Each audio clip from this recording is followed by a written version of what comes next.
from the entire administration of the school to how sports and co-curricular activities are managed. This is really affecting not only the teachers but also the learners. I want to talk about the three pertinent issues which I'm going to talk today. One is managerial and administration clarity. We call for a defined, structured and administrative channel for junior school, a clear guideline on the composition of the board of management, parent association, and the roles of the principals, deputy principals, and the end of department. This will resolve the conflict of interest and delineate the responsibilities.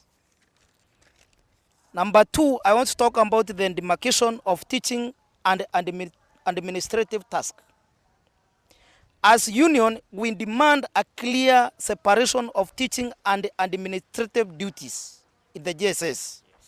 That junior school teachers are currently overburdened with clerical works such as sending learners for PA levels, filling receipts, printing papers, monitoring the non-teaching staffs, printing and endless administrative documents. This detracts our JSS teachers from their primary role of instruction and learner supervision. Number three, the workload and performance appraisal. We ask the Teachers Service Commission to issue a clear guideline on the maximum number of lessons per week for the secondary teacher at this level, which is JSS, because the current workload, which include extensive teaching and non-teaching duties, make realistic performance appraisal impossible. How does a teacher teaching 45 lessons and is still running other school program get the same assessment target with another teacher teaching 24 lessons in this elsewhere? JSS,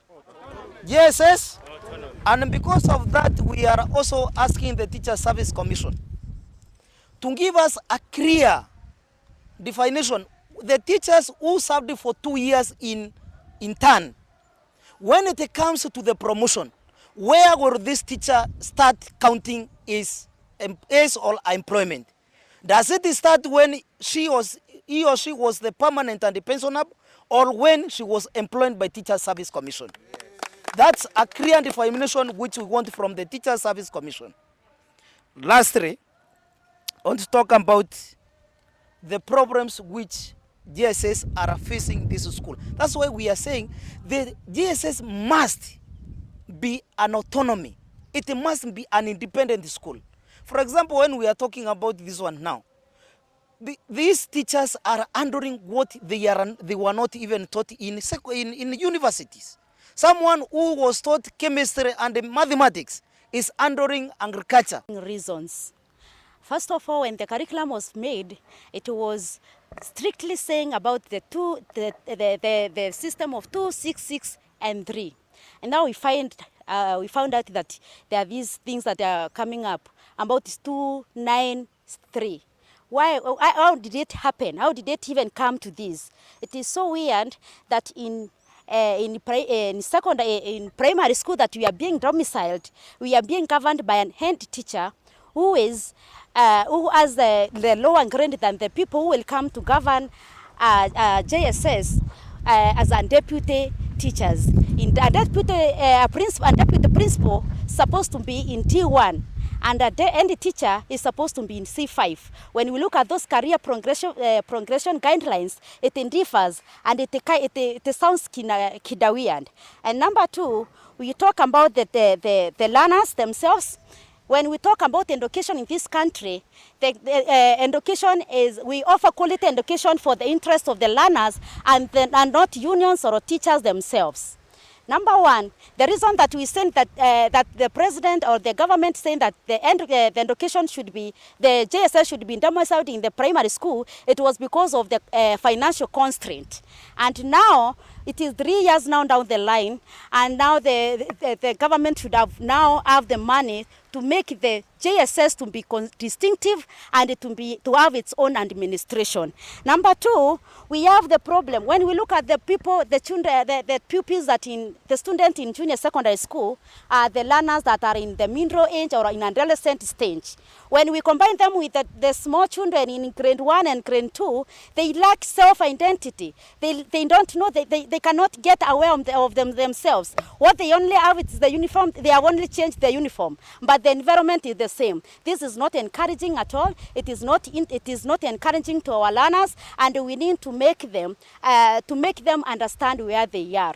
Number two, for us teachers who are in JSS, we cannot even identify ourselves. We don't know where we belong. Do we belong even in the secondary school? Are we secondary school teachers? Are we primary school teachers? We lack identity because we're in the same environment with the people who belong to the different union. I remember the day that the president hosted the teachers in State House. There was so much booing and heckling of the both union, and they can clearly show that the kind of trauma, the kind of the toxic environment that we teachers in those primary schools are going through. This is because there is a lot of masculinity and we call it inferiority complex in between the teachers of the primary and the teachers of JSS. So please, we are praying and we are asking the government to give us this chance, to give us this moment. We enjoy our home. We rule our home. Our JSS is our. I am agitating for JSS autonomy due to the following reasons. One, you know that in Kenya, the education system has changed. Now we have 2, 6, 3, 3, 3. And all others, they are managing their own resources. They have their own management. But we JSS teachers, junior school, they are lying behind primary school, which we are against it. 2, quality of education. 3, quality of curricular activities. 4, for the betterment of teachers. I, Nelson Adimbo, as we are agitating for JSS autonomy, our country will have a very serious manpower if we embrace JSS autonomy. We JSS teachers, we have so many problems as we are embracing this thing, because in the environment we are in is unconducive. There is no sense of belonging for JSS learners. We need JSS autonomous. We need JSS autonomy. JSS autonomy is not an option, but a necessity, which should be embraced by all leaders, by all stakeholders, for us to move this. We want interns of JSS to be confirmed. Interns to be confirmed. We want interns to be confirmed with immediate effect. I know that the Treasury has enough money to confirm all the interns in this country. So the President assured this country that we have enough resources to handle this matter, and we are not begging. We are not begging. It's a mandatory issue that we want TSC to confirm all the interns in this country. Thank you.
hiyo ingine nikata